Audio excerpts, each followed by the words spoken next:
Trump ceasefire announcement, Israel Iran సీజ్ ఫైర్లోకి వచ్చేసింది అని చెప్పటంతో అందరూ షాక్ అయ్యారు. ప్రపంచమంతా దానికి తోడు ట్రంప్ అఫీషియల్సే, ట్రంప్ కింద ఉన్న వాళ్ళే షాక్ అయ్యారు.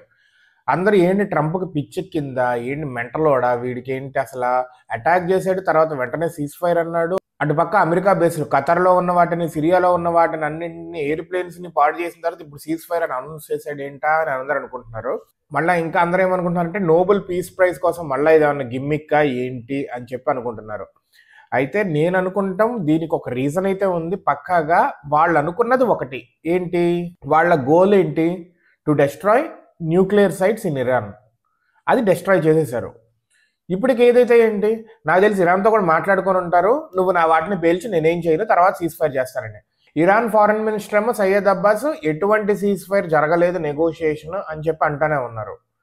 సో ఈ డిస్కషన్ అంతా అసలు ఏంటి, ట్రంప్ ఇటు పక్క సీజ్ ఫైర్ చేసి అటుపక్క ఇజ్రాయిల్ ఇరాన్ సీజ్ ఫైర్లోకి రావాలి, వాళ్ళతో డిస్కషన్స్ జరిగినాయా అంటే జరగలేదనే అంటున్నారు. ఇరాన్ వాళ్ళేమో ఇజ్రాయిల్ వాళ్ళు యుద్ధం ఆపితే మేము ఆపుతామని అంటున్నారు.